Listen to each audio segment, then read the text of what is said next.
So, I saw Superman 2025, James Gunn's big reboot of The Man of Steel starring David Corenswet. This one is supposed to usher us properly into the DCU. And yes, I've heard the noise, the excitement, the backlash, and the X-Wars between the Snyder Bros and the Gunn Squad. But with all that hype and heat, does this movie actually soar? Or does it just awkwardly hover for 2.5 hours? Let's break it down. No spoilers, just honest thoughts.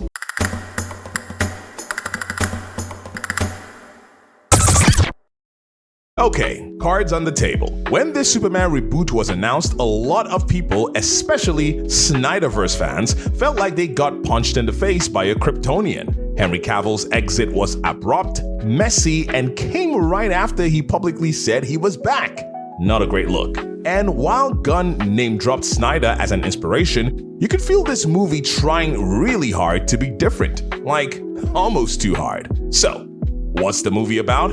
At its core, Superman is about Clark Kent trying to find his place in a cynical world. Between Lex Luthor cooking up something way more intense than a scheme and society side-eyeing Clark's cancer's values, our boy in blue is caught between two worlds. He's 3 years into superhero duty, so no time wasted on another origin story.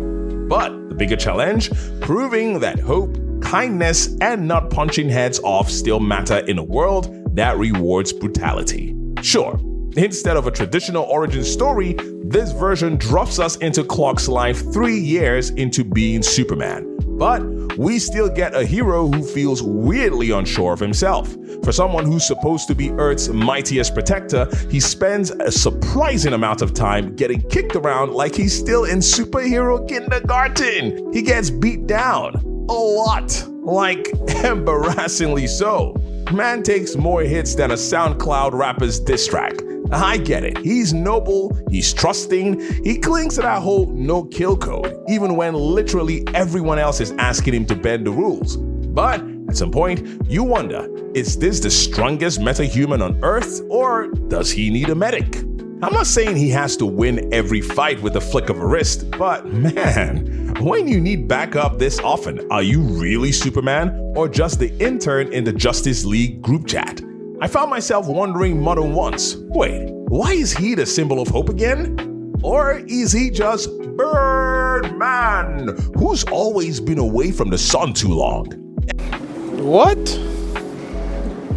Bro, what are you talking about, man? And hey, can we talk about bystanders in superhero movies? Look, if a kaiju-sized villain is throwing tanks like frisbees, maybe don't just stand there filming on your phone. Move, people, move. There's also this subplot about his Kryptonian parents that kind of swings for emotional depth, but mostly just complicates the plot. I kind of found it weird. I can't tell you what it is exactly because this is a no spoiler review, but I don't know. It didn't really do it for me. And don't even get me started on how quickly people turn on him after this plot is revealed. The man saves their lives and 5 minutes later, they're lighting metaphorical pitchforks. Humanity in this movie really needs therapy. And then there's the supporting cast, or should I say, crowd scene. This thing is packed like a Comic-Con panel. You've got Lois Lane, Lex Luthor, Max Lords, the Justice Gang, which includes Guy Gardner, Hawkgirl, and Mr. Terrific. You've also got Ultraman, the Engineer, Metamorpho, who I really liked, Jimmy Olsen, the chick magnet apparently, and it's like the DC sampler platter.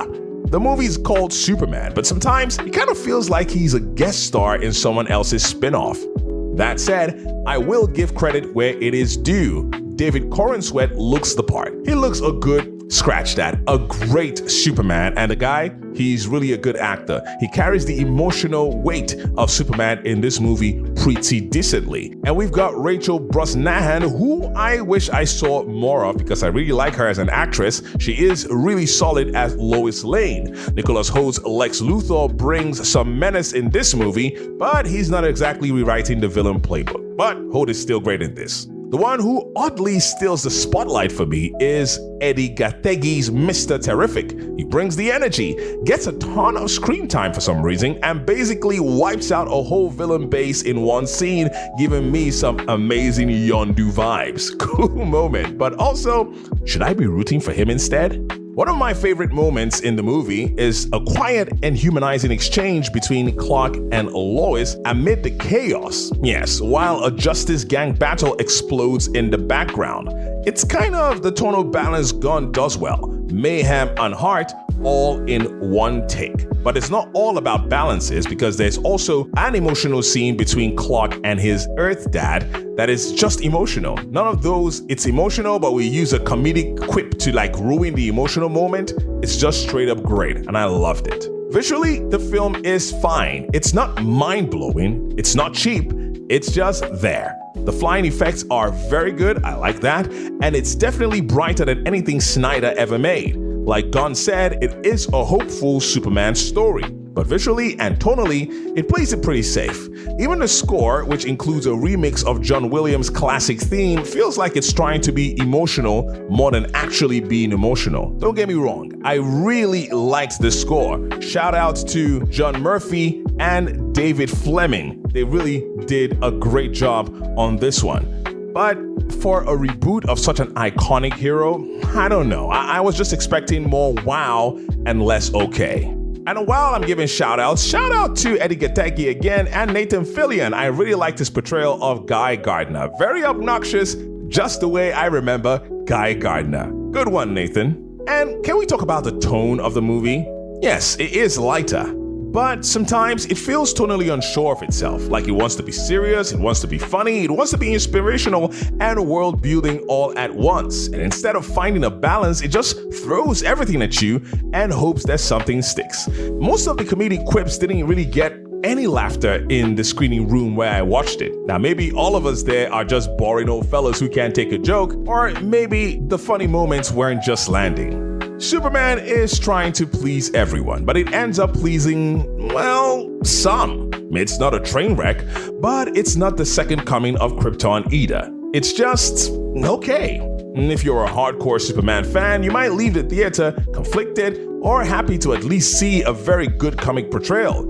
If you're a casual viewer, you might leave wondering why Superman got beat up so much in his own movie.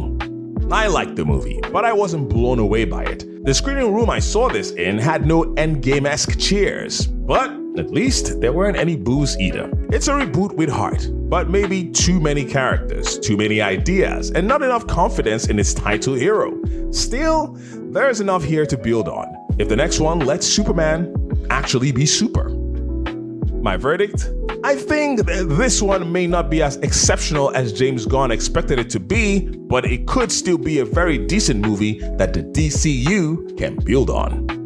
So that's all for this review. If you've seen Superman, let me know your thoughts in the comments. Did it fly for you, or did it fall faster than a Kryptonian on Red Sun meds? Also, please don't forget to like this video if you enjoyed it, subscribe to Muveematic, and hit that bell so you don't miss the next episode of Real Rumble.